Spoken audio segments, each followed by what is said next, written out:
जय श्री कृष्ण मित्रों, आप सभी का आपके अपने लोकप्रिय चैनल बोलो बोलो आप पहेली पर हार्दिक स्वागत करते हैं। आज का प्रसंग एक छोटी और सच्ची घटना है जिसका जिक्र हमारे दादाजी के गुरु स्वामी सर्वेश्वरानंद सरस्वती जी ने एक बार अपने प्रवचन के दौरान किया था। ये बात तब की है जब मैं एक छोटा बच्चा था, करीब 10 साल के थे हम। उस समय हमारी दादी जी और दादाजी फाल्गुन मास की अमावस्या से पूर्णमासी तक 15 दिन की 84 कोस की परिक्रमा, जो 88,000 ऋषियों की तपोभूमि है नैमिष मिश्रिक क्षेत्र में, जहाँ की परिक्रमा स्वयं भगवान श्री राम ने अपने संपूर्ण रामादल के साथ किया था और उनको ब्रह्म हत्या के पाप से मुक्ति मिली थी, वहाँ गए थे।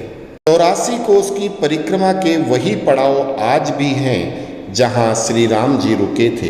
वही आज भी लोग पड़ाव डालते हैं, जिसमें से पहला पड़ाव सीतापुर जिले के कुरौना गांव का है, जो अब छोटे से कस्बे जैसा हो गया है। ये परिक्रमा उत्तर प्रदेश के 2 जिलों हरदोई और सीतापुर में रहती है। रूटीन में लगभग 5 से 8 कोस की पैदल यात्रा करके शाम के समय पड़ाव के स्थान पर संतों महापुरुषों के प्रवचन सुनते हैं। ऐसे ही एक प्रवचन में दादाजी के साथ मुझे स्वामी सर्वेश्वरानंद को सुनने का सुअवसर मिला था।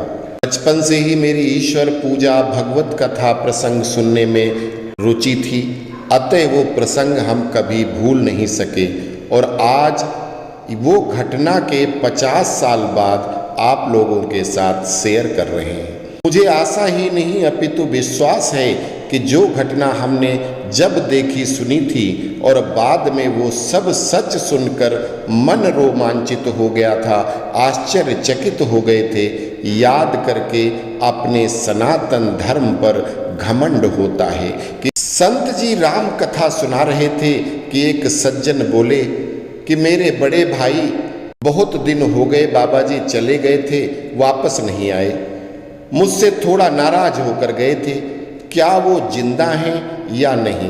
कई साल पहले की बात है, और अगर जिंदा हैं तो क्या वापस आएंगे या नहीं आएंगे, कैसे हैं इत्यादि उन्होंने बहुत सारे प्रश्न किए। सज्जन ने शायद बाबा जी की परीक्षा लेने के लिए प्रश्न किया था, क्योंकि उनको संतों महापुरुषों ब्राह्मणों से बड़ी चिढ़ थी, नफरत थी। ताजी ताजी जय भीम की हवा चली थी। सज्जन भीम को भगवान मानने वाले थे, अर्थात खुद को बुद्ध का अनुयायी कहने वाले, लेकिन बुद्ध के एक भी वचन को न मानने वाले तथाकथित नवबौद्ध थे। वहीं उनके बड़े भाई जो उनकी पिता की उम्र के थे और ईश्वर भक्त संपूर्ण शाकाहारी भगत जी थे। एक ही परिवार में एक शाकाहारी साधु संत और ब्राह्मणों की इज्जत करने वाले ईश्वर भक्त और दूसरे मांसाहारी आधुनिक शिक्षा प्राप्त सरकारी महाविद्यालय में क्लर्क की नौकरी करने वाले किंतु कट्टर नास्तिक एवं ईश निंदक।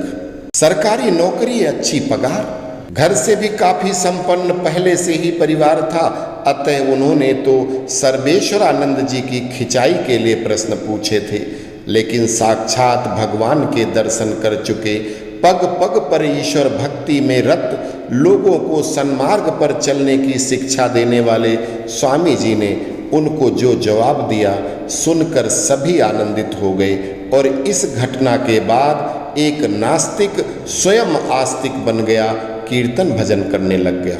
वापस आते हैं उनके प्रश्न पर कि मेरे भाई जिंदा हैं या नहीं, जिंदा हैं तो कहाँ हैं?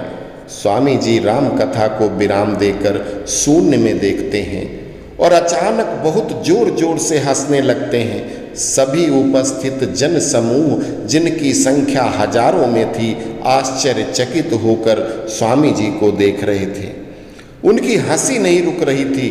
फिर थोड़ा रुककर स्वामी जी बोले कि क्षमा कीजिएगा, मैं ऐसी घटना देखकर अपने आप को हंसने से रोक नहीं सका, आखिर मैं भी तो एक तुच्छ मानव हूँ। सभी लोगों ने एक स्वर से कारण पूछा तो स्वामी जी पुनः हंसने लगे और फिर हंसते हुए बोले कि इस भाई के प्रश्न को उत्तरित करने के लिए इनके भाई को ढूंढते हुए मैं श्री जगन्नाथपुरी पहुंचा।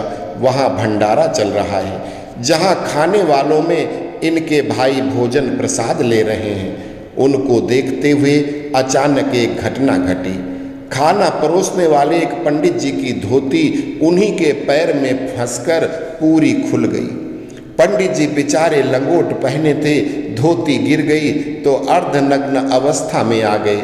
उनके हाथ में चावल का थाल था, हाथों से चावल परोस रहे थे जो नीचे रख नहीं सकते थे।